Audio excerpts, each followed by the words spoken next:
का चरणारविंदों में दास का अभिवादन।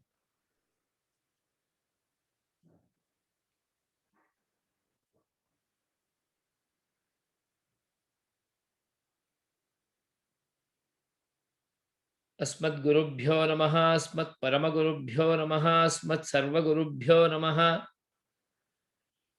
श्रीमते रामानुजाय नमः। अस्मद्गुरुपरम्परायै नमो नमः। श्रीशैलेशदयापात्रं धीभक्त्यादिगुणार्णवं यतीन्द्रप्रवणं वन्दे रम्यजामातरं मुनिम्। यो नित्यमच्युतपदाम्बुजयुग्मरुक्मं व्यामोहतः तदितराणि तृणाय मेने अस्मद्गुरोः भगवतोऽस्य दयैकसिन्धोः रामानुजस्य चरणौ शरणं प्रपद्ये। रामानुजस्य पदपङ्कजमाश्रयामि, रामानुजस्य करुणाम् अनुसन्दधामि। रामानुजस्य जनपादरजो वहामि, रामानुजाय नम इति अनिशं वदामि। अखिल हेय प्रत्यनीक समस्त कल्याण गुणाकर चिलबिला में एकांत में निवास कर रहे हैं श्री लक्ष्मी नारायण भगवान। उनका छत्र छाया में विराजमान है मधुसूदन आचार्य जी महाराज। उनका सच्छिष्यों के रूप में देश विदेश में अलग अलग कोने में रहने वाले सभी भक्त लोग अपना संतानों के लिए वैष्णवता का परिचय, जिस परिचय को, वैष्णवता को आमने सामने रहने के बिना कैसे भी नहीं शिक्षित कर पाते हैं, वैसा एक शिक्षा को आज ये महामारी का संदर्भ में एक ऑडियो विजुअल माध्यम से उस संतानों को थोड़ा कुछ वैष्णवता का संस्पर्श कराने का एक प्रयास स्वामी जी महाराज कर रहे हैं। बहुत जगह में तो यह भी नहीं हो पा रहा है, वो विषाद का बात है, परंतु यहाँ पर इतना एक धैर्य से एक सोपान में अधिरूढ़ होके ये कार्य कर रहे हैं। जिन बच्चों को सामने बिठा के भी शिक्षा देना बिल्कुल शिक्षकों के लिए अत्यंत कठिन है, क्योंकि यहाँ भी हम एक दो बार शिविर बना किए थे। स्वामी जी का ही आशीर्वाद से यहाँ भी एक बार हुआ था, चिलबिला में हुआ था। सामने बच्चे साथ में मिलते जुलते देखते देखते जितना सीखेंगे उतना ऑनलाइन में नहीं सीख पाते हैं। तो भी ये एक प्रयास बहुत अत्यंत श्लाघनीय है। इतना तो हम करें, थोड़ा कुछ बच्चों के लिए और संतान के लिए वैष्णवता का थोड़ा संस्पर्श का योजना बनाना। उसमें भी लगभग अभी 6-7 दिन से बड़े बड़े विद्वानों, बड़े बड़े प्रशिक्षकों इन शिविरार्थियों से मिले हैं। लगभग 100 संख्या से ज्यादा शिविरार्थियों यहाँ पर है, और वो भी वैष्णवता के लिए इतने इतना लोग इकट्ठे हुए बहुत बड़ी बात है। हम भी कहीं भी कोई भी एक संस्कृत का वर्ग हो, शास्त्र का विचार का वर्ग हो, कहीं भी 30, 40, 50 से ज्यादा संख्या नहीं देख पाते हैं ऑनलाइन में। ये तो छोटे बच्चों का इतना संख्या में एकत्रित करना, यही एक आचार्य निष्ठा है। मेरा विषय यहाँ पूर्ण हो ही गया। तो केवल आचार्य में रहने वाला एक विश्वास, निष्ठा, वही यहाँ पर काम करता है। वो निष्ठा भी बच्चों में लगभग सीधे सीधे आचार्यों से भी नहीं आया। आचार्य का परिवार जो है, भक्तों का, इन बच्चों का माता पिताओं, इन बच्चों का दादा दादियों, इन लोगों में रहने वाला जो संस्कार है, वो संस्कार आज इतने बच्चों को यहाँ पर स्क्रीन में सामने ले आया है। तो मेरे लिए आज जो दिया विषय है वो आचार्य निष्ठा है। उस आचार्य निष्ठा के विषय में मुझे यहाँ पर आप सबके सामने उपपादन करना एक अयोग्य विषय है मेरे लिए, क्योंकि स्वयं आचार्य का निष्ठापूर्वक रहकर जो अपना विषय प्रतिपादन कर सकता है, वही उसके लिए योग्य है। आज आप सब पूरे श्री वैष्णव परिवार आचार्य निष्ठा में ही रहने वाले हैं। इसलिए आप सबको आज यहाँ पर सामने पूज्य स्वामी जी का दर्शन के साथ कुछ विषयों को अंदर लेने के लिए एक प्रयास करने का एक मौका मिला है। मेरा हिंदी भी इतना अच्छा नहीं है, मैं ऑनलाइन में इतना अच्छी तरह से विषय को समझा भी नहीं पाऊंगा, तो भी आचार्य के ऊपर रहने वाला बड़ा विश्वास, उसके आधार से ही मैं ये एक प्रयास करने का प्रयत्न कर रहा हूं। मैं अभी अभी देखता था आलंदर स्वामी जी का या मुनाचार्य स्वामी जी का स्तोत्र रत्नम का पाठ गुरुजी वहां पर बोलते थे, विद्यार्थियों अनुच्चारण करते थे। और ये आधुनिक टेक्निक का एक माध्यम है, उसमें सभी को उच्चारण करेंगे तो यहाँ पहुंचने में गड़बड़ हो जाएगी। इसलिए कोई एक को ही उच्चारण का अनुच्चारण करना पड़ता है। बाकी बच्चों में स्क्रीन में बहुत लोगों का ऐसा ये करके देखता था, तो बहुत बच्चे लोग अपने अपने स्थान में ही अनम्यूट करके भी ये अनुच्चारण करते थे। ऐसा बहुत बच्चे देखा। एक जय श्री बहन, जैन बहन और एक राघव बूबना, ये बहुत अच्छे अच्छे बच्चे हो अपने अपने स्थान में ही पूरा वैष्णव लक्षण के साथ अपना अनुच्चारण इस स्तोत्र का करते थे।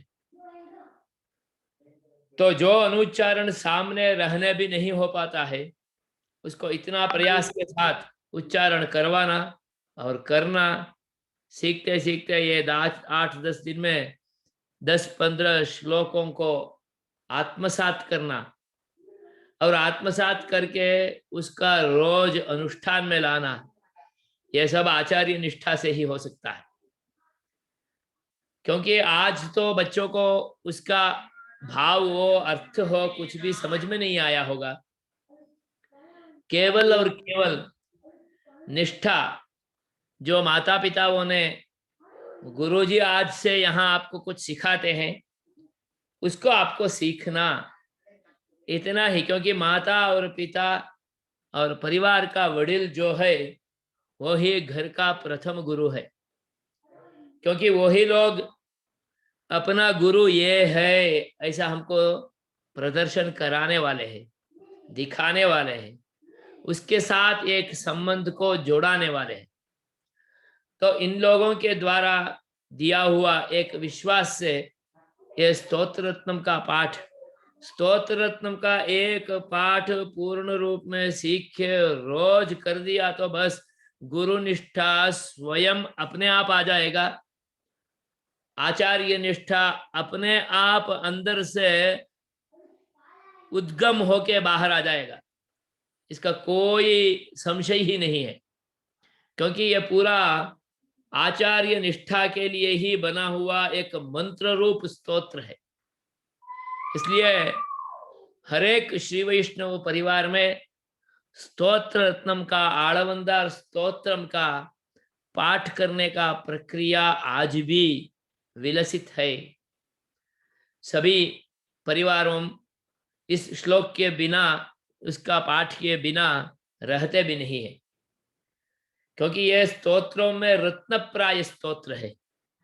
जैसा मंत्रों में रत्नप्राय मंत्र श्रीमंत्र है, रत्नप्राय मंत्र तिरुमंत्र है, द्वय है, चरम श्लोक है, वैसा ही ये स्तोत्रों में अत्यंत रत्नप्राय मंत्र स्तोत्र है। इस स्तोत्र के आधार से हम आचार्य निष्ठा को स्वयं आत्मसात कर सकते हैं। सभी बच्चों यहाँ पर, वडिलों, सभी यहाँ पर उपस्थित है। उनके सामने मुझे बोलने का क्या है, वास्तविक रूप में आचार्य निष्ठा शब्द ही बहुत बढ़िया है।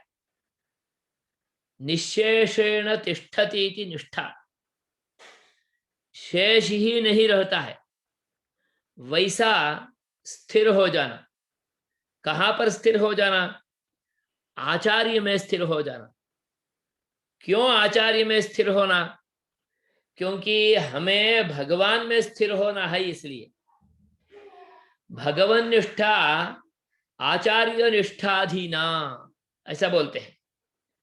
मैंने भगवान में निशेषेण स्थिर, भगवान का ध्यान, भगवान का उपासना, भगवान का अनुध्यान, भगवान का आराधना वो करना है तो हमारे लिए गुरु में पहले स्थिर होना चाहिए, आचार्य में पहले स्थिर होना चाहिए, क्योंकि आचार्य ही हमें भगवान का आराधना कैसा करना, भगवान का ध्यान कैसा करना, भगवान का स्वरूप क्या है, भगवान कैसे है, भगवान कितने कितने प्रकार में है, वो भगवान हम कैसे देख पाते हैं, हम कैसे साक्षात्कार कर पाते हैं, ये सभी विषयों को गुरु आचार्य हमको परिचय करवाते हैं। इसलिए हमें गुरु में निष्ठा पहली होनी चाहिए, तो ही हमें भगवान निष्ठा प्राप्त होगी। तो ये बिल्कुल आप सबको अनुभव में आया हुआ विषय ही है। स्कूल में अभी तो नहीं जा रहे हैं, घर में बैठे ही है। स्कूल में जो टीचर है उनमें प्रेम नहीं है, उनके साथ विश्वास नहीं है, उनके विषय में हमारे लिए आदर नहीं है, तो हम कैसे गुरु टीचर ने बताया हुआ विषय को हम समझ पाएंगे? एक उद्दंड विद्यार्थी होगा तो आप देखे भी होंगे स्कूल में, उद्दंड विद्यार्थी क्या करेगा? टीचर कुछ भी बोले उसके लिए तो प्रत्युत्तर देगा, उसका दूसरा मार्ग में दिखाएगा, तो ये करेगा तो उसके लिए विद्या नहीं आएगी।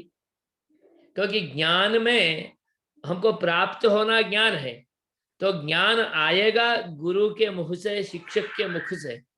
तो शिक्षक ही हमारे लिए मार्गदर्शक है, तो पथ प्रदर्शक है।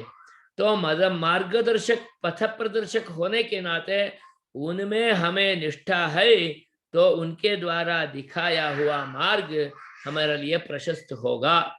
ये हमारे लिए बहुत अच्छी तरह से मालूम है। वो तो LKG हो, UKG हो, फर्स्ट स्टैंडर्ड हो, 5th हो, 10th हो, 12th हो, या तो डॉक्टरेट करने वाले विद्यार्थी हो, सबके लिए अपना अपना स्तर में रहने वाले शिक्षक के साथ जितना निष्ठा है, उतना उस पढ़ाई का पाठ्यक्रम में प्रेम आएगा, उसके आधार से हम उसको आत्मसात कर पाते हैं, अपना पाते हैं, नहीं तो नहीं हो पाएगा। तो हमारे लिए इस क्षेत्र में, इस भूमंडल में अत्यंत उत्कृष्ट तत्व भगवान है और भगवान ही प्रशस्त है, बाकी सब उनके लिए आया हुआ है।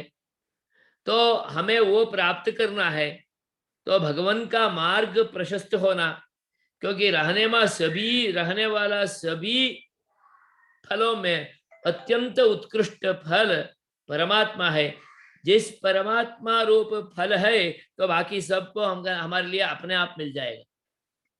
ये तो बहुत सहज है बच्चों के लिए तो समझने का। 1000 रुपये आ गया तो 100 रुपये, 50 रुपये, 10 रुपये तो अपने आप आ ही गया होता है ना। ऐसा भगवान रूप अत्यंत उत्कृष्ट फल हमारे सामने मिल गया हमारे लिए, तो उसके नीचे रहने वाला सभी पुरुषार्थ, सभी धन कनक इत्यादि सभी तो हमारे लिए स्वयं ही प्राप्त हो जाएगा और उसमें कोई कमी नहीं रहेगी। तो इसलिए हमारे लिए तो पूर्वजों ने अत्यंत उत्कृष्ट रूप से, अत्यंत एक प्रकार से, पद्धति से हमारे लिए सिखा दिए कि आप पहले भगवान को पहचानो, जिसको पहचानने से आपको सब कुछ मिल जाता है और सब कुछ यथार्थ भी होगा। सब कुछ को कितने भुगतना है उतने ही भुगत पाएंगे, क्योंकि भगवान को भुगत लिया तो बाकी सब तो अत्यंत नश्वर है, अल्प है, तो हम जानते ही है। तो इसलिए इस द्वारा अध्यात्म मार्ग में ही हमारे लिए अर्थ कामों का भोग भुगतने के लिए अनुमति है। ये मार्ग हमारे लिए गुरु के बिना और कोई नहीं सिखा पाए। हम विद्यालय में शिक्षक के पास भी जा सकते हैं, घर में बैठे बैठे कोई भी शिक्षकों से हम कुछ सीख पाएंगे, परंतु हमारे लिए प्राप्त होने वाला ज्ञान जो भी है वो अध्यात्म मार्ग के साथ जुड़ने वाला नहीं होगा। अध्यात्म मार्ग के साथ जुड़ने वाला कोई भी मार्ग है तो वो आचार्य के द्वारा मिलने वाला मार्ग ही है, क्योंकि आचार्य कभी भी आचार्य लक्षण से अत्यंत संपन्न है। आचार्य का लक्षण ऐसा देखेंगे तो वो आचार्य शब्द में ही है। आचार्य, जिसके पास आचार है वो ही आचार्य है। आचार्य क्या करता है कि हमको जो नहीं हो पाता है उतना शास्त्रों का अध्ययन वो स्वयं करता है, और उतना ही नहीं, आचार्य शास्त्रों का अध्ययन करके शास्त्रों में जो सारभूत आचार है, आचार संहिता है, अनुष्ठान संहिता है, तत्व संहिता है, वो सबको संग्रह कर लेता है। जो हमसे सामर्थ्यपूर्ण नहीं है उतने का इकट्ठा करने का काम वो आचार्य कर लेता है। इसीलिए बोला आचिनोति ही शास्त्रार्थान, आज चयन करेगा, जैसे साररूप तत्वों को एक एक को भी चयन करके करके अपने पास रखेगा।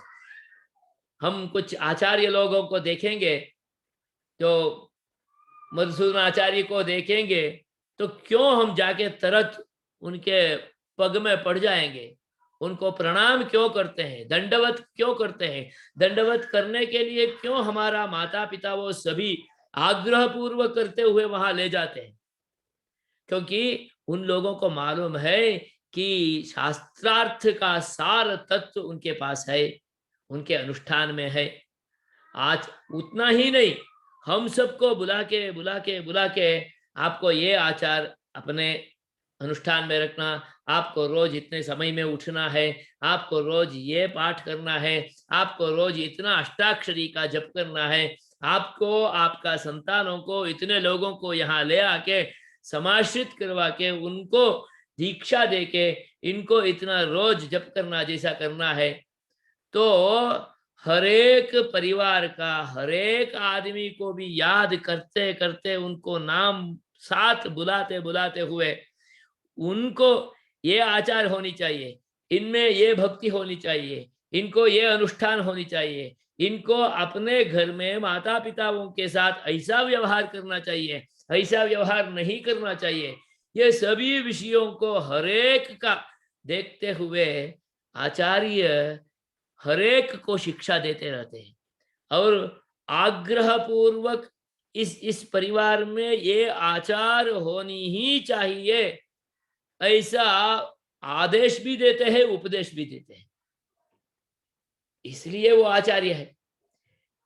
इसलिए ये महानता को देखते हुए घर में सभी वडिलों अपने संतानों को बोलते हैं कि आओ आचार्य का दर्शन करने जाएंगे, वहां जाके उनका प्रणाम करेंगे, उनका आशीर्वाद प्राप्त करेंगे। और स्वयं आचरते यस्तु, आचार्य कभी भी अपने आप मनमानी से नहीं रहेंगे।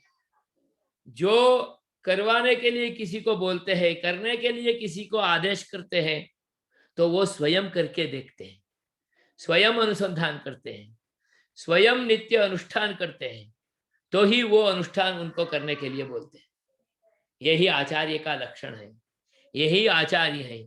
ऐसा आचार्य प्राप्त हुआ, इसलिए आज 100 परिवार से ज्यादा परिवार के बच्चों आज यहाँ पर आचार्य का साक्षात्कार के साथ उनके साथ रहते हुए जितना हो सकता है उतना ये ऑनलाइन का माध्यम से भी शिक्षा प्राप्त करने के लिए आगे बढ़े हैं। नहीं तो कैसे हो सकता है? खुद अपने को ही देखिए कि हम ही आचार्य निष्ठा के आधार से ही आज सामने खड़े हैं। और इसी विषय को वरवर मुनि स्वामी जी कहते हैं, ஞானமனுட்டானமிவே நன்னாகவே உடையனான குருவையடைந்தக்கால் மாநிலத்தீர் தேனார் கமலத் திருமாமகள் கொழுனம் ताने वैकुंठम तरुम। अत्यंत स्पष्ट रूप में वरवर मुनि स्वामी जी कहते हैं कि ज्ञान और अनुष्ठान एक दो प्रकाश वस्तु है, एक नॉलेज और एक प्रैक्टिस। जिसके पास नॉलेज और प्रैक्टिस ये दोनों ओतप्रोत है, दोनों साथ में है, दोनों एक भौतिक स्वरूप लेते हुए खड़े हैं। माने जिसको हम गुरु मानते हैं, आचार्य मानते हैं, उनका एक फिजिकल अपीयरेंस ही नॉलेज और प्रैक्टिस ये दोनों से होता है। और वो जो करते हैं वो सब ज्ञानपूर्वक ही होता है, और जो जानते हैं वो अपना अनुष्ठान के प्रैक्टिस के साथ ही रहता है। ये एक नाण्य होता है ना, कॉइन का दो मुख जैसा होता है, ज्ञान और प्रैक्टिस, नॉलेज और प्रैक्टिस, ये दोनों का एक आकार भौतिक स्वरूप है, तो वो आचार्य है। वैसा आचार्य का एक संबंध हमारे लिए हमारे घर का वडिलों के माध्यम से, हमारा परिवार का आजू बाजू का वडिलों का माध्यम से कैसे भी हमारे लिए प्राप्त हो गया, तो बस चारों चार पुरुषार्थ अपने आप हमारे लिए मिल जाएगा। कोई हमारे लिए अधिक प्रयत्न करने का ही जरूरत नहीं है। एक आचार्य का प्राप्ति हो गया तो बस, क्योंकि भगवान उनके द्वारा ही मिलने वाला है। भगवान मिलने वाला है तो भगवान ऐसा बोल दिया तो भगः अस्मिन् अस्ति इति भगवान। भगवान है ऐश्वर्य, ऐश्वर्य जिसके पास है सर्वविध ऐश्वर्य, ज्ञान रूप ऐश्वर्य हो, भौतिक सुख संपत्ति रूप ऐश्वर्य हो, सभी ऐश्वर्य उनके द्वारा ही है। आरोग्य रूप ऐश्वर्य भी उनके द्वारा ही है। तो वो सब वहां है, वो हमको प्राप्त होना तो आचार्य के द्वारा ही होना है। तो ये आचार्य निष्ठा, ज्ञानम अनुष्ठानमिव नन्नाहवे उडयनाना, ऐसा जो बोला है वैसा गुरु में हमारा जो निशेषण स्थिति माने हमारा समर्पण माने कैसा होना है, आश्रयण माने कैसा होना है। तो एक बच्चे अपने माता में कैसे आश्रित होता है वैसा, और उससे भी अच्छा बोलना है तो आप बंदर को देखते होंगे। एक बंदर अपने छोटा बच्चे को साथ में रखता है, तो वो छोटे बच्चे माँ को पकड़ के रहता है, कहाँ भी जाए रहे, और उसका दूध पीना सब उसके साथ ही होता है। और ये स्वयं अपने को आचार्य को पकड़ लिया, जैसा ये माता को पकड़ लिया, जैसा ये बंदर का शिशु अपने बड़े माता बंदर को पकड़ लेता है, वैसा हम आचार्य को पकड़ लिए तो बस आचार्य हमें छोड़ते नहीं है। हमें जहां ले जाना है वहां स्वयं वो ले जाएंगे। तो वैसा हमको हमारे आश्रय आचार्य में होनी चाहिए। वही बोलते हैं आचार्य निशेषेण स्थिति ही आचार्य निष्ठा। निशेषेण माने जरा भी बाकी नहीं रहना चाहिए, सब उनमें ही भार हमको सौंप देना, तो आचार्य निष्ठा। तो आचार्य मार्गदर्शन अच्छी तरह से कर पाए। सामान्य विषय है, हम हमारे मनमानी करते हुए हम माता पिता से मार्गदर्शन मांगेंगे तो हमारे लिए अच्छा मार्गदर्शन नहीं मिलेगा।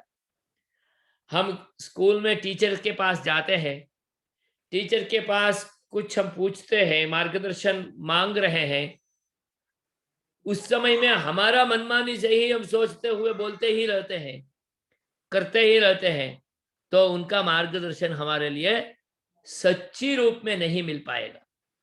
सच्चा मार्गदर्शन हमको मिलना है तो हमको पूरा सरेंडर होना। हमारा ये प्रॉब्लम है, हमें ये चाहिए, मैं इतना किया हूं, आगे ये करने के लिए मुझे आप मार्गदर्शन दीजिए। और वो जो मार्गदर्शन देगा उस मार्गदर्शन का अनुपालन करते हुए हम स्टेप बाय स्टेप आगे बढ़ेंगे तो हमारे लिए हमारा गोल प्राप्त हो जाएगा, उसमें कोई संदेह नहीं है। यही स्थिति हमको हमारे आचार्य के विषय में होनी चाहिए। जो हमारे आचार्य के विषय में हमारे वडिलों, हमारे माता पिताओं, हमारे घर में परिवार में रहने वाले पूर्ण रूप में समर्पित होते हुए उनका मार्गदर्शन में, उनके आज्ञा के अनुसार, उनका सिस्टम माने विचार विमर्श के अनुसार, वो आचार विचार के अनुसार आगे बढ़ रहे हैं, उसको हमको फॉलो करना है। ये फॉलो करते हुए हम आगे बढ़े तो हमारे में आचार्य निष्ठा आ ही गया, ऐसा समझिए। परंतु आरंभ अल्प से होगा, प्राप्ति तो पूरा भगवान से हो जाएगी। इसलिए कभी भी ऐसा ही है ना, एक टीचर का मार्गदर्शन लिए शुरुआत में वो ABCD सिखाएगा, परंतु धीरे धीरे उनका मार्गदर्शन में पहुंचे हम तो MBA पार कर लेते हैं, PhD पार कर लेते हैं, आगे बढ़ जाते हैं। तो यही सिस्टम हमको इस अध्यात्म मार्ग में, क्योंकि लौकिक मार्ग में धन कमाना इत्यादि सुख संपत्ति ये तो आसानी से हो जाएगा, परंतु ये धन कमाना सुख संपत्ति भी धर्म मार्ग में होनी चाहिए।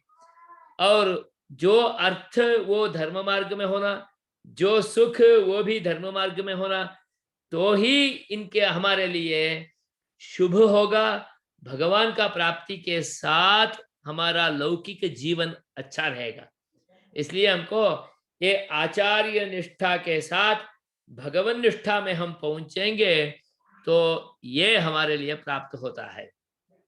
तो हमें क्या करना है, जैसे आचार्य का कुछ लक्षण से वो रहते हैं, वैसा हमको शिष्य के लक्षण में हमको रहना है।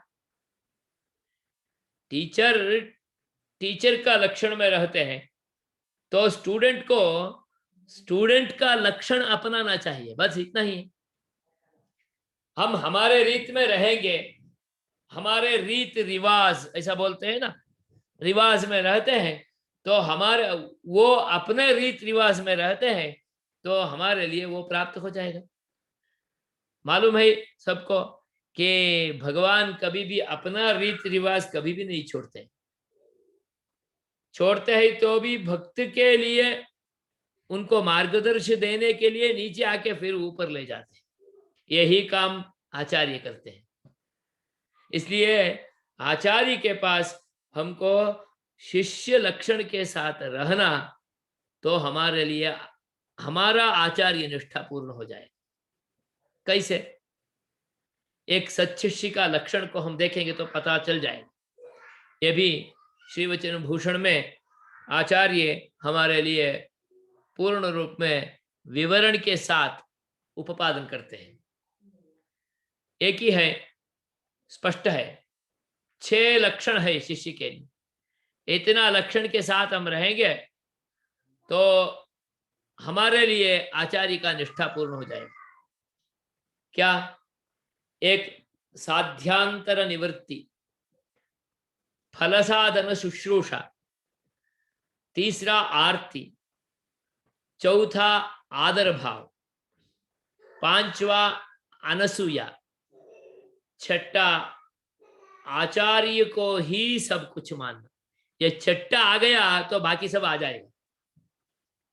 छठा आ गया, आने में थोड़ा तकलीफ दिक्कत होता है, क्योंकि हम हमारा आचार्य को भी हमारा जैसा ही देखते हैं, क्योंकि हम भी मनुष्य के देह में ही ऐसा ही है, तो आचार्य भी मनुष्य के देह में ही है।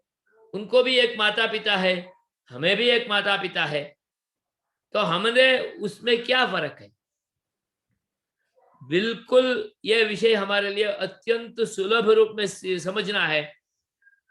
हम भी स्टूडेंट हैं, स्कूल में टीचर भी एक स्टूडेंट होके ही आए हैं, उनको भी माता पिता है, हमें भी माता पिता है, परंतु हम टीचर को एक अलग स्थान देते हैं, एक अलग आदर देते हैं, एक अलग गौरव देते हैं। और वो देते हुए वो क्यों देते हैं? उनके पास रहने वाला नॉलेज और उनके पास रहने वाला सच्चारित्र्य, चारित्र्य के साथ ज्ञान है तो उसके अनुसार उनके लिए स्थान मिलेगा। केवल ज्ञान है उसके अनुसार उनके लिए स्थान मिलेगा। दोनों पूर्ण रूप में है तो वो एक शिक्षक, एक गुरु ही बन जाता है, एक आचार्य ही बन जाता है। तो इतना स्थान विद्यार्थियों सब अपने आप देने लगते हैं। तो वैसा ही एक आचार्य के पास हमें पूर्ण रूप में सब कुछ उसमें ही ऐसा मानना है, क्योंकि उनमें नॉलेज है और उनमें एक सदाचार है। ये दोनों का एक फिजिकल अपीयरेंस है, मैं पहले ही बोला। तो हमें क्या करना है? हमें साध्यांतर निवृत्ति, फल साधन शुश्रूषा, हमें प्राप्त करना है तो एक ही है। क्या है? भगवान।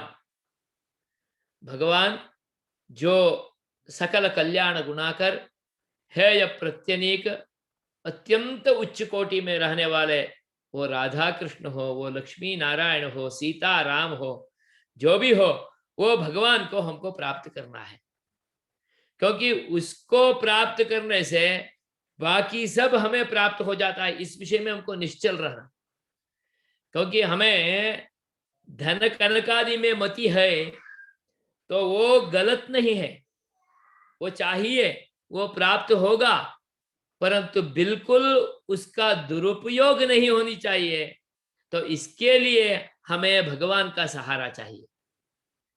हम जानते ही घर में माता पिता के द्वारा ही हमारे पास बिल्कुल 10,000 अथवा 5,000 ऐसा थोड़ा कुछ पैसा ज्यादा हाथ में आ गया तो हमारे मन कैसे घूम जाता है वो हम ही जानते हैं। इसलिए ऐश्वर्य का सदुपयोग होना है। उसके बाद हमारे पास करोड़ रुपए आए तो भी चिंता नहीं है, क्योंकि वो सन्मार्ग में ही व्यय होने वाला है, क्योंकि हमारे लिए उसका मार्गोपदेश मालूम हो गया। और उसका दुरुपयोग होगा तो क्या होता है ये मालूम हो गया। उसके बाद घर में भी पैसा वहां ही रखते हैं और यहाँ ही बोलते हैं, और बच्चों के हाथ में मिला तो भी माता पिता चिंता नहीं करते हैं, क्योंकि my children will not going to misuse this amount, तो वो धैर्य में आ जाते हैं ना। वैसा आचार्य समझ ले इनके लिए ये मार्ग में हो गया तो इनके पास इतना ऐश्वर्य आ गया तो अभी चिंता नहीं, तो आचार्य भी अत्यंत खुश में आनंद से हो जाते हैं। क्यों? उनके लिए मार्गोपदेश हो गया, और भगवान भी कितने भी ऐश्वर्य दिए तो भी चिंता नहीं करते हैं, क्योंकि उसको सन्मार्ग का पथ प्रदर्शन हो गया है। वो हो गया तो ऐश्वर्य का कितने भी प्राप्त हुआ तो भी चिंता नहीं, और सुख भोग भी ऐसा ही होगा, क्योंकि धर्म मार्ग में रहते हुए सुख को भोगना ये आजकल सबके लिए बहुत अच्छी तरह से समझने का विषय है। वो समझना, ये समझन, ये ज्ञान बिल्कुल केवल और केवल सदाचार्य आचार्य का एक जो निष्ठा है, आचार्य का सदाचार है, उससे ही उनको प्राप्त होगा। माता पिताओं का आचार अच्छा है तो बच्चों का आचार अच्छा होता है। हमारा स्कूल का टीचर का आचार अच्छा है तो हमारा बच्चों का डिसिप्लिन आचार वो अच्छा होगा, वो हम जानते ही है। तो इसलिए बहुत अच्छा एक आचार्य मिल गया, समझिए तो सब कुछ मिल गया। इसलिए बोले वरवर मुनि जी, क्योंकि उनका मन में स्पष्ट हो जाता है कि मुझे प्राप्त करना यही है, इसके अलावा और कुछ मुझे प्राप्त नहीं करना है। कहीं कहीं हम 5 दिन के लिए एक देवता का उपासना करते हैं, 10 दिन के बाद और कुछ में चला जाते हैं, 5 दिन के बाद और कुछ कष्ट आएगा तो उसके पास चले जाते हैं। वो मति संक्रमण हो जाता है। क्यों संक्रमण हो जाता है? तो हमारे लिए प्राप्त करना यही है ऐसा निश्चित निश्चय नहीं है। निश्चय हो गया कुछ भी मांगना है उनके पास ही जाए। छोटे बच्चे होते हैं तो कुछ भी मांगना है तो कहाँ जाएंगे? मम्मी पापा के पास ही जाएगा, क्योंकि वो और कुछ किसी को आगे बाजे नहीं जानता है। कुछ उम्र होने के बाद विवेक शक्ति बढ़ गया तो ये मम्मी पापा के पास नहीं मिलेगा, इसको तो मैं चाचा के पास ले लो, ये नहीं मिलेगा ये बड़ा पा के पास में ले लो, ये दादी माँ से ही मिलेगा, ऐसा करके हम वहां वहां चले जाते हैं। माता पिता बिल्कुल व्यवस्थित रूप में कुछ भी मिलना है हमारे पास से ही होना, ऐसा शिक्षा पहले से ही अच्छी तरह से दे दिए तो नानी माँ हो, दादी माँ हो, चाचा हो, चाची हो, कुछ भी दिए तो भी मम्मी पापा को बोलने के बिना नहीं लेंगे, अथवा ले लिए तो भी बाद में मम्मी पापा को तुरंत इस विषय को कन्वे कर देते हैं। ये अच्छा सदाचार है। ठीक है, साध्यांतर में प्रवेश करना नहीं, ऐसा नहीं है। प्रवेश करने से पहले हमें चाहिए या नहीं चाहिए, जाना या नहीं जाना, इससे भी बड़ा हमारे पास डायरेक्ट पापा मम्मी के जैसा लक्ष्मी नारायण भगवान ये है, तो क्यों अन्य देवताओं के पास जाना, उसका जरूरत ही नहीं है। तो ये स्पष्ट प्रतिपत्ति हमारे लिए आचार्य का उपदेश के द्वारा ही प्राप्त होगा, और उस उपदेश में पूरा विश्वास होगा, तो नहीं तो नहीं। इसलिए पहले ही बोल दिया निशेषेण स्थिति ही, जरा भी बाकी नहीं रहना चाहिए, वैसा आचार्य में स्थिर हो जाएंगे तो उसका मार्गदर्शन सफल होगा, नहीं तो नहीं होगा। और दूसरा साधन है शिष्य का लक्षण में फल साधन शुश्रूषा, इसको प्राप्त करना, इस प्राप्त करने के लिए ये साधन है, ये उपाय है। इस उपाय को आचार्य बताएंगे तो, मार्गदर्शन देंगे तो उसको सुनने का एक इच्छा होनी चाहिए। श्रोतुम इच्छा शुश्रूषा, फल साधन शुश्रूषा। फल, ये फल है, उसको प्राप्त करने के लिए ये साधन है। इस साधन का है ना पहले समझना है अच्छी तरह से। उसके लिए हमारे पास पहले श्रोतुम इच्छा होनी चाहिए, श्रवण इच्छा होनी चाहिए। कथा में जाके बैठेंगे, उनको सुनने के लिए ही इच्छा नहीं है तो कथा व्यर्थ हो जाएगी, सत्संग व्यर्थ हो जाएंगे। इसलिए व्यर्थ नहीं होने का श्रोतुम इच्छा पहले होनी चाहिए। और आरती, और हमने हमारे अंदर भगवान को अथवा आचार्य को प्राप्त करने में एक विलनेस होनी चाहिए। विलिंगनेस, वो कैसे भी करके उसको प्राप्त कर लेना, इसके बिना मुझे दूसरा मार्ग नहीं है, ये ही है, ऐसा होनी चाहिए। ये होने के लिए मूल पहले उसमें आदर भाव होना चाहिए। आचार्य में आदर भाव हो, आचार्य में आरती हो, आचार्य के बिना दूसरे कोई मेरे लिए मुझे प्राप्त करने का साधन का उपदेश करने वाले नहीं है, ऐसा भाव होनी चाहिए। और आचार्य जो दिखाए वो ही मेरे लिए साध्य है, वो ही मेरे लिए प्राप्य है, वो भगवान ही मेरे लिए प्राप्य है। उसके अनुसार ही मेरे लिए सुख भोग जो भी है उसको भुगतना है, उसके अनुसार ही भगवान को उपाश्रय करके ही मुझे ये लौकिक जीवन जीना है। ऐसा स्पष्ट प्रतिपत्ति ज्ञान आचार्य के द्वारा प्राप्त हो जाना चाहिए। जिसको होगा वो ही शिष्य होगा। और असूया नहीं होनी चाहिए, जलसी नहीं होनी चाहिए। जलस है तो कुछ भी नहीं प्राप्त कर लेगा। अनसूया विद्या प्राप्त करने के लिए एक मार्ग है। असूया विद्या को पूर्ण रूप में नष्ट कर देता है।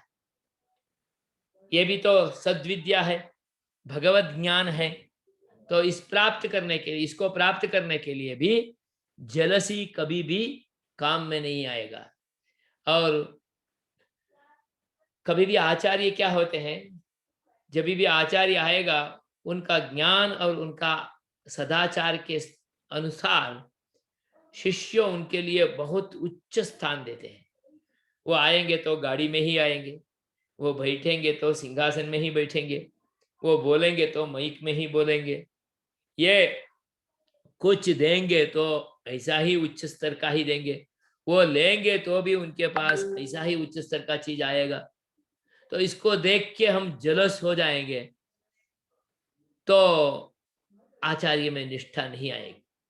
जिसके पास जलसी नहीं है वो ही आचार्य का शिष्य बन सकते हैं, डिसाइपल हो सकते हैं।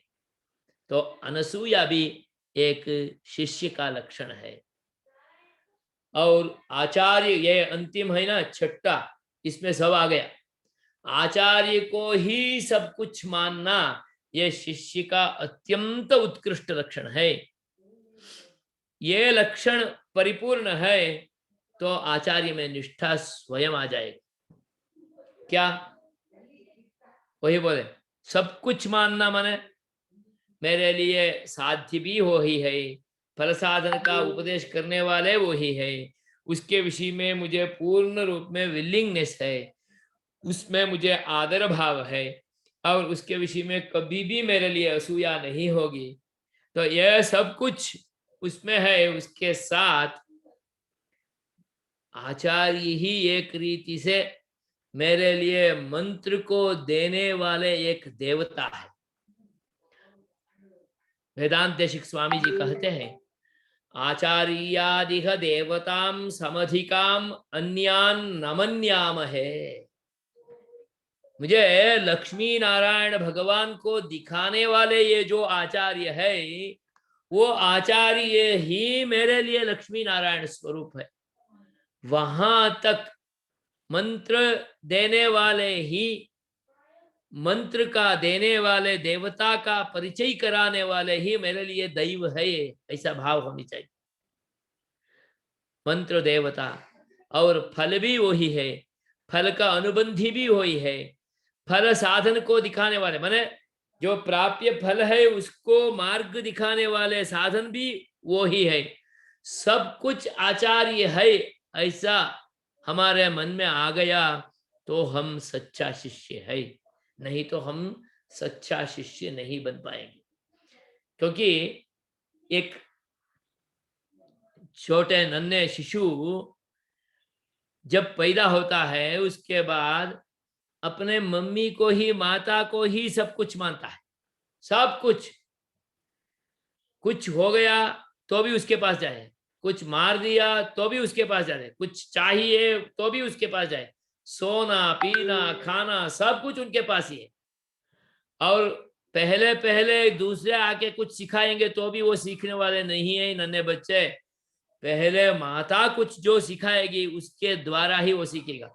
वो दूसरे को दिखाएगी, चलो ये भाई आपको सिखाने वाले हैं ऐसा, वो बोले इसी विश्वास से वो वहां पर जाएगा सीखने के लिए, नहीं तो शिशु वहां भी नहीं जाने वाला है। वैसा हमारे लिए आचार्य के विषय में होनी चाहिए, तो ही वो सच्शिष्य का लक्षण है। इतना सच्शिष्य का लक्षण के साथ हम है तो हम में आचार्य निष्ठा आ ही गया समझिए। इसलिए आचार्य निष्ठा कभी भी होगा तो सच्शिष्य से ही होगा।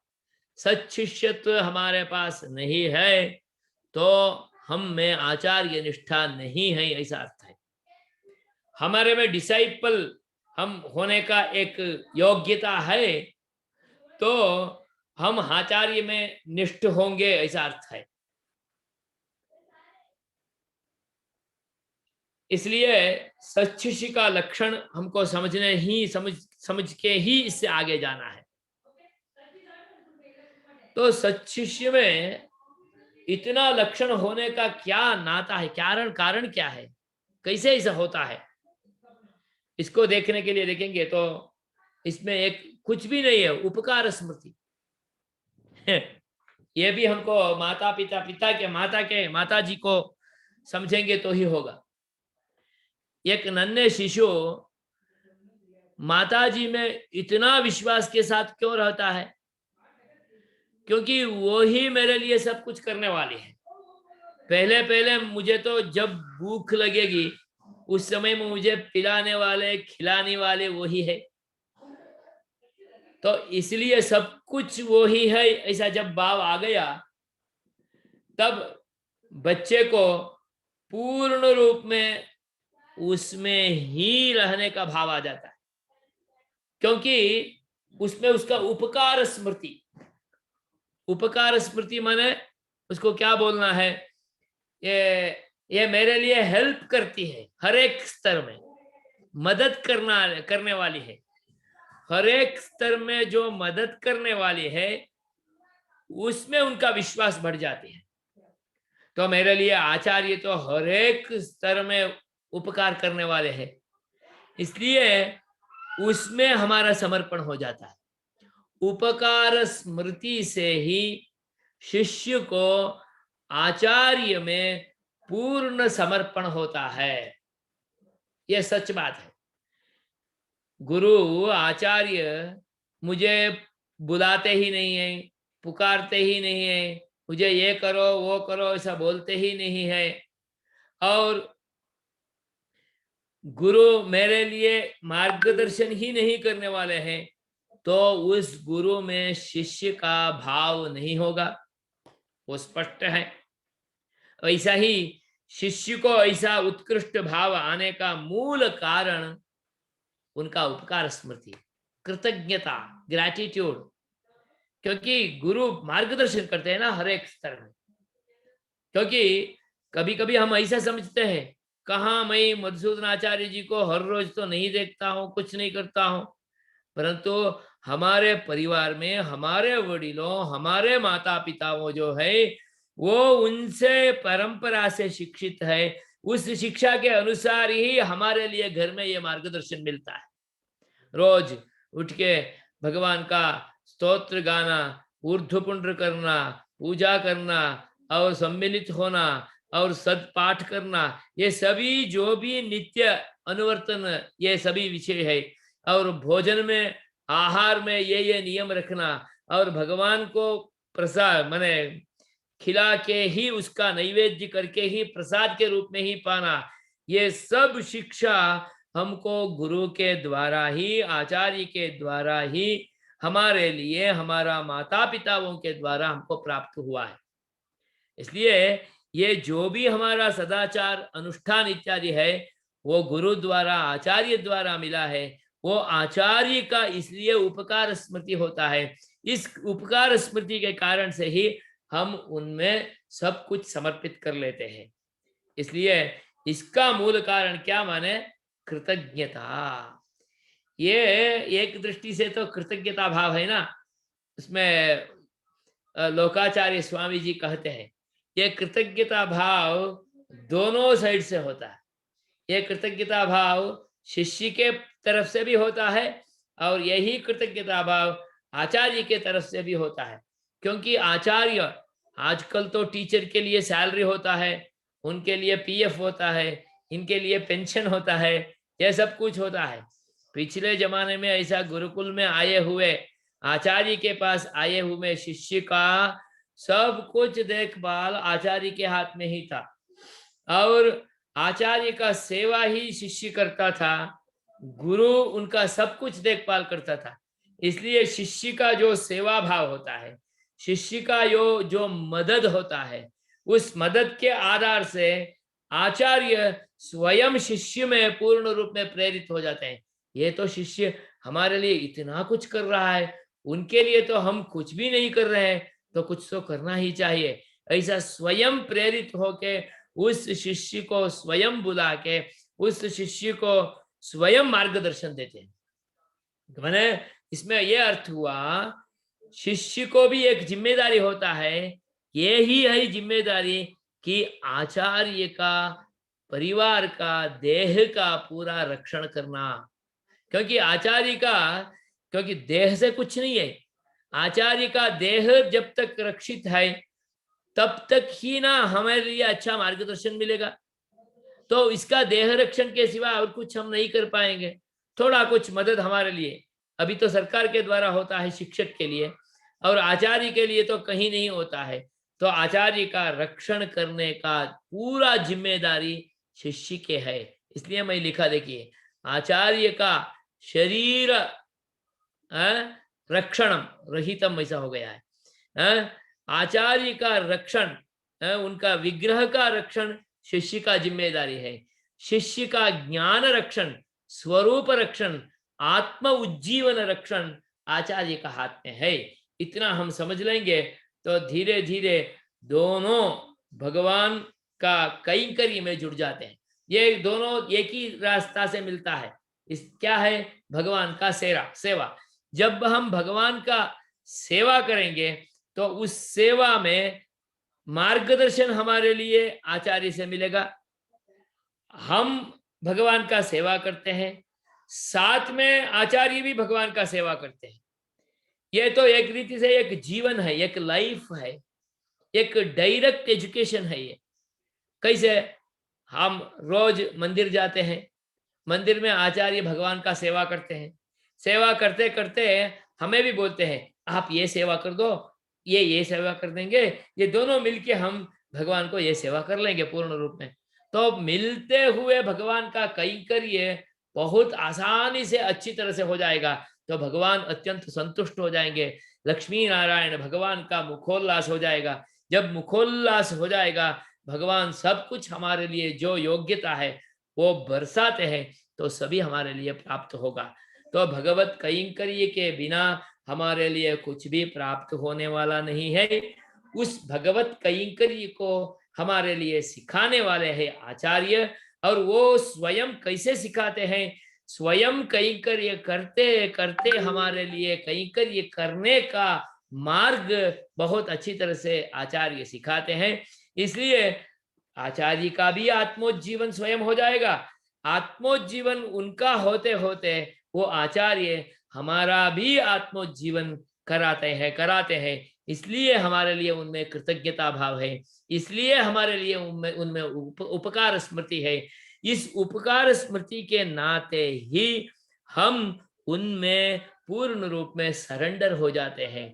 सरेंडर होते होते हम उनसे दीक्षा प्राप्त कर लेते हैं, उनका सत्संग में आ जाते हैं, उनका मार्गदर्शन प्राप्त कर लेते हैं, उस मार्गदर्शन को प्राप्त करते करते हम आगे बढ़ते हुए भगवान को प्राप्त करने तक हमारा सब सुख सुविधा सुख संपत्ति के साथ आगे बढ़ते भगवान को प्राप्त कर लेते हैं। ये सब कुछ आचार्य से ही प्राप्त होता है। इसलिए आचार्य निष्ठा अत्यंत अनिवार्य है।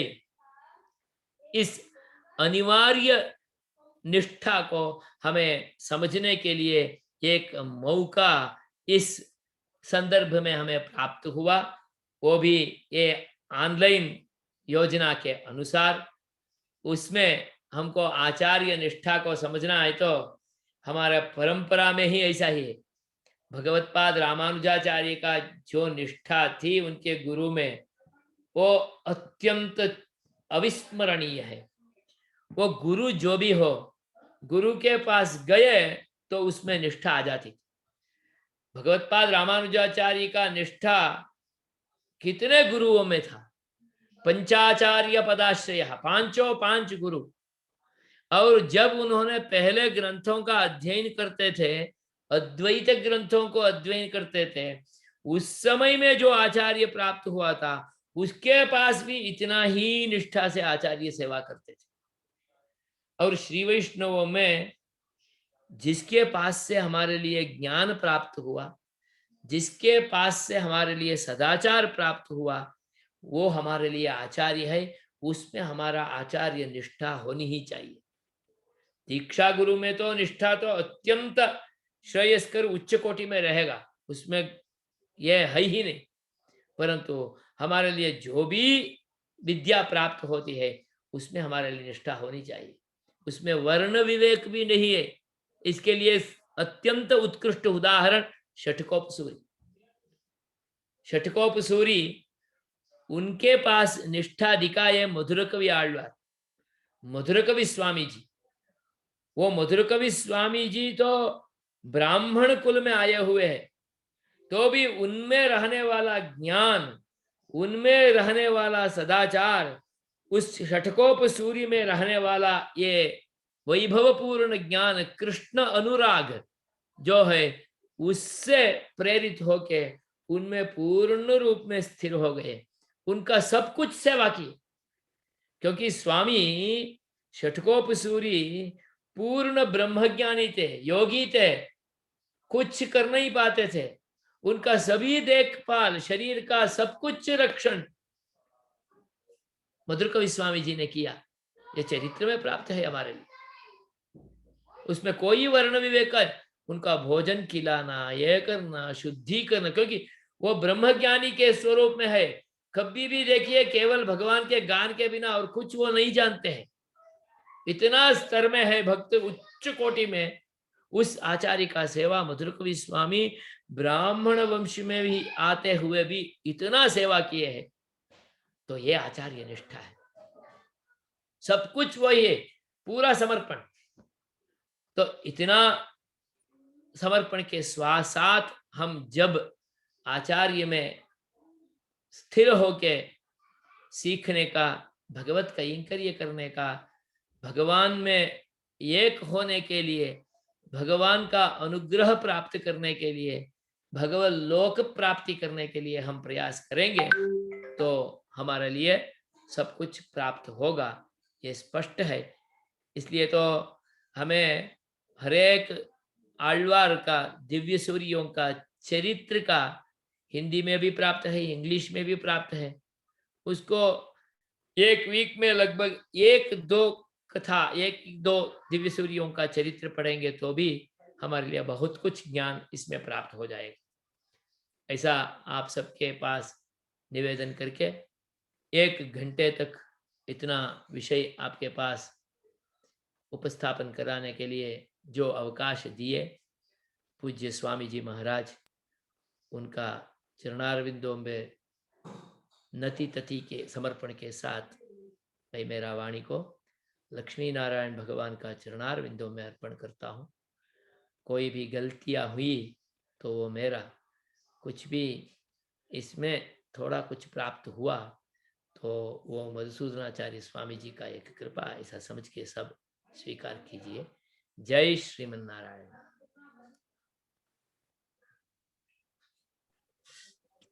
अड़ियन जय स्वामी जी के चरणारविंदों में दास का साष्टांग प्रणाम। श्री- स्वामी जी महाराज, आज आपके द्वारा आचार्य निष्ठा को श्रवण करके हम सब धन्य धन्य हुए। आपने बहुत ही सरल शब्दों में आचार्य निष्ठा का पूरा सारांश हमारे सामने उपस्थित कर दिया। स्वामी जी महाराज ने बहुत विशेष बातों के ऊपर प्रकाश डाला है। स्वामी जी महाराज ने बताया कि आचार्य कितने कृपालु होते हैं। आचिनोति ही शास्त्रार्थान, हमारे लिए शास्त्रों से सम्यक अर्थों का चयन करते हैं। भगवान की कृपा से, उनके आचार्य की कृपा से, उनके पास शास्त्रों के सम्यक अर्थ होते हैं जो हम नहीं कर सकते हैं। और उन स्वयं आचरते यस्मिन, उन सभी ज्ञान का परिपूर्ण आचरण से युक्त होते हैं, ज्ञान और अनुष्ठान से परिपूर्ण युक्त हैं। शिष्य के 6 लक्षण भी स्वामी जी महाराज ने हम सबके सम्मुख उपस्थित किए बड़े ही सरल शब्दों में। शिष्य को कैसा होना चाहिए? आरती होना चाहिए, आदर भाव अनुसूया पूर्वक आचरण होना चाहिए, फल साधन शुश्रूषा होनी चाहिए, साध्यांतर निवृत्ति होनी चाहिए। बहुत ही अद्भुत बात है, बहुत ही सुंदर है। हमारे बड़े सरकार अनंत श्री विभूषित स्वामी श्री सीतारामाचार्य जी महाराज ने हम सभी को आचार्य निष्ठा बहुत विशेष रूप से सिखाया है। स्वामी जी सरकार का वचन है, जो कर्म ज्ञान अरु भक्ति शरणागति उपाय न करी सके, इन 4 साधन की कठिनता श्रवण करी मन मह थके, सो सब उपायों से सुलभ संबंध श्री गुरु चरण का, संस्मरण करी निश्चिंत हो कर रहे भव भय हरण का। आचार्य चरणों की महिमा कैसी विलक्षण है। तो कर्म ज्ञान और भक्ति तो हमारे लिए साधन के रूप में संभव नहीं है। न धर्मनिष्ठोस्मि न चात्मवेदी न भक्ति मास्तुश्चरणारविंदे अकिंचनोऽन्यगतिं शरण्यं त्वत्पाद मूलम शरणं प्रपद्ये, ऐसा पूर्वाचार्यों के द्वारा कहा गया है। तो कर्म ज्ञान भक्ति तो साधन बिल्कुल भी नहीं है, लेकिन हम इतने साधारण जीव हैं, इतने तुच्छ हैं, इतने दीनहीन हैं, ज्ञान भी नहीं, अनुष्ठान भी नहीं, इसलिए शरणागति भी हमारे जैसे अत्यंत तुच्छ जीवों से संभव नहीं है। तो फिर क्या उपाय है? इन 4 साधन की कठिनता श्रवण करी मन मह थके, सो सब उपायों से सुलभ संबंध श्री गुरु चरण का। साधन के सार हैं आचार्य चरण और सबसे सुलभ हैं।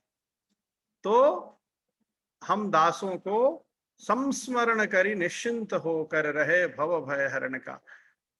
अपने भगवत रामानुज स्वामी जी के चरणों से हमारा कैसा संबंध है? हमारे समाश्रय करने वाले आचार्य ने उपकार करके कैसे उद्धारक आचार्य के चरणों में हमें डाल दिया है। लक्ष्मीनाथ समारंभाम नाथ्याम मध्यमाम अस्मदाचार्य पर्यंताम वंदे गुरु परंपराम। ये कैसी उज्जवल परंपरा है, कैसी विशेष है। स्वयं श्रीमन नारायण भगवान जिसके आचार्य पद पे स्वयं विराजमान है, कैसा अद्भुत है, कैसा विशेष है।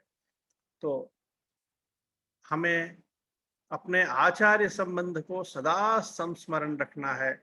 जैसा कि श्रीमान स्वामी जी ने आज बताया, हमें अपने आचार्य संबंध को सदा गौरव देना है, आचार्य कृपा का सदा अनुभव करते रहना है। ये हमारे लिए अति विशेष बात है। आज श्रीमान श्री रामप्रिय स्वामी जी के मुखारविंद से ये सब सुनने का सौभाग्य प्राप्त हुआ। दास धन्य धन्य हुआ। जय श्रीमन नारायण, जय श्रीमन नारायण, जय श्रीमन नारायण।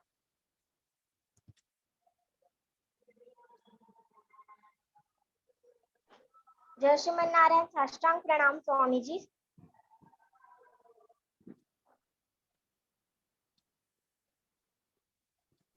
जय श्रीमन नारायण। दासी का क्वेश्चन ये है कि आपने आचार्य का मीनिंग आचार बताया, लेकिन आचार का मीनिंग आप बता सकते हैं?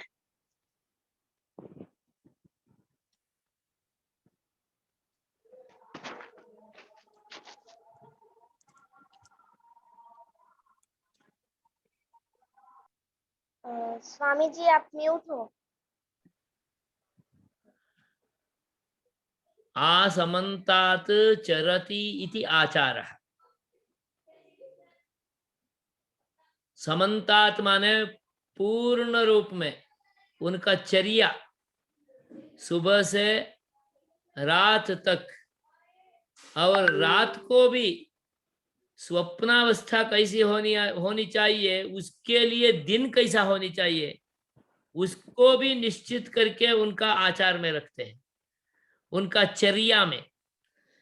जिसका चर्या बहुत अच्छा है वो आचार्य होते हैं। माने सुबह से रात तक का आचार समन्तात, उनका प्रवृत्ति निवृत्ति, हर रोज का सुबह उठने से शाम तक क्या करना चाहिए क्या नहीं करना चाहिए वो कभी भी नहीं करते हैं। जो करना है उसको ही करते हैं, और उसको ही कैसे करते हैं, दूसरे को करने जैसा सिखाते हुए करते हैं। तो वो आचार्य का लक्षण में आने वाला आचार है। जी स्वामी जी। और स्वामी जी अनुष्ठान यानी प्रैक्टिस, लेकिन वो प्रैक्टिस क्या होती है?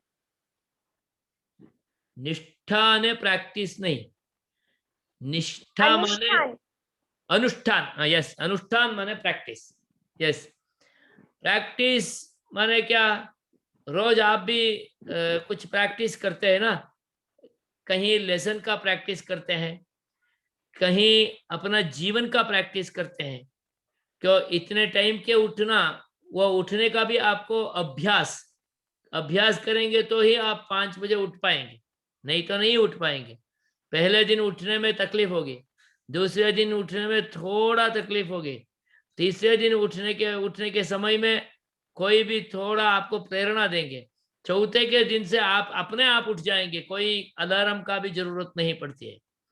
और कोई भगवान का मंदिर जाके रोज दर्शन करना, ये आपको घर में आचार्य का जो आदेश है उसके अनुसार में सिखाया। तो रोज मंदिर जाना, तो उसके लिए भी एक प्रैक्टिस चाहिए, माने अभ्यास चाहिए, नहीं तो हम नहीं जा पाएंगे। कहीं नहीं जाना है तो उसमें बाना भी बताना चालू कर देंगे, तो बाना बताने का प्रैक्टिस करेंगे तो बाना बताने ही प्रैक्टिस में आएगा, माने अभ्यास में आएगा। जो उसको जाने के लिए प्रयास करते हुए उसका अभ्यास करेगा तो वो रोज वहां पर मंदिर में जा पाएगा। इसलिए यही उसका स्वरूप है। समझ में आया? तो वो अनुष्ठान है, प्रैक्टिस। जी स्वामी जी। स्वामी जी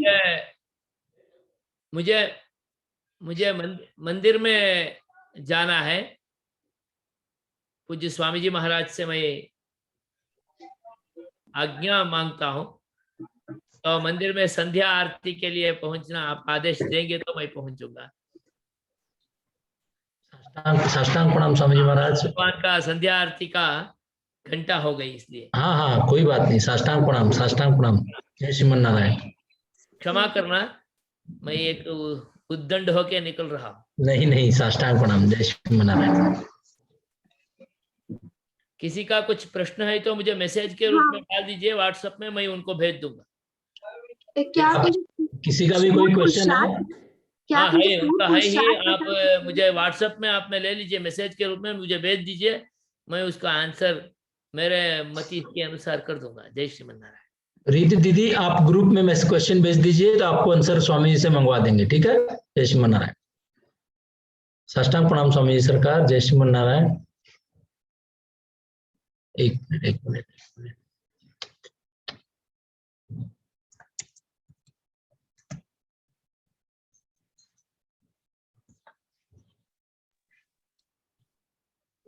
साष्टांग प्रणाम स्वामी जी, जय श्रीमन नारायण, जय श्रीमन नारायण। आज्ञा हो तो संपन्न करेंगे स्वामी सरकार। हाँ अडियन संपन्न करना चाहिए भैया जी। श्री राम कोट निवास श्री वैकुंठ मंडप वासियो श्रीनाथ वेंकटनाथ सुंदर सकल गुण की रासियो सौलभ्य सीमा भूमि शल्य गुण शतवार मंगल हो तब इस बात की मोहे भूख हो चिरंजीवी ने सर्वदा सौख्य भाजे प्रभो वेंकटेशाय ते मंगलम जय दिद्राज फणिराज अवतार मणे प्रबलभाखंड महरण भानु विजयी भव विजयी भव श्रीमन्नारायण भगवान की जय हो। श्री गोदा श्री रंगनाथ भगवान की जय हो। श्री वेंकट बाबू की जय हो। श्री लक्ष्मी नारायण भगवान की जय हो। भाष्यकार श्री रामानुज स्वामी जी महाराज की जय हो। सुगम सिंधु सरकार का मंगल हो। प्रकट स्वरूप सरकार का मंगल हो। श्री स्वामी जी सरकार का मंगल हो। श्री लाल जी सरकार का मंगल हो। श्री वेंकट बाबू का मंगल हो। भागवत गोष्ठी का मंगल हो। जय श्रीमन नारायण, जय श्री।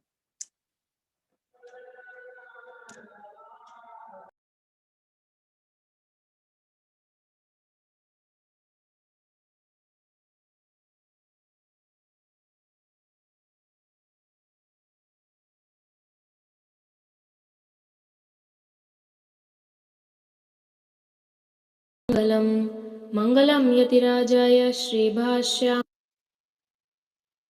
श्रीमते रम्यजामातृमुनीन्द्राय महात्मने श्रीरंगवासिने भूयान्नित्य श्रीनित्यमंगलम मंगलम यतिराजाय श्रीभाष्यामृतदायिने सौलभ्य परिपूर्णाय महापूर्णाय मंगलम जयति यतिराज फणिराज अवतारमणे प्रबलपाषण्डतम हरणभानो विजयी भव विजयी भव विजयी भव। श्रीमन्नारायण भगवान की जय हो। श्री गोदा श्री रंगनाथ भगवान की जय हो। भाष्यकार श्री रामानुज स्वामी जी महाराज की जय हो। श्री सुगम सिंधु सरकार का मंगल हो। श्री प्रकट स्वरूप सरकार का मंगल हो। श्री लक्ष्मी नारायण भगवान का मंगल हो। भाष्यकार श्री रामानुज स्वामी जी महाराज का मंगल हो। श्री वरवर मुनि स्वामी जी महाराज का मंगल हो। श्री तोताद्री स्वामी जी महाराज का मंगल हो। श्री प्रतिवादी भयंकर स्वामी जी महाराज का मंगल हो। श्री स्वामी जी सरकार का मंगल हो।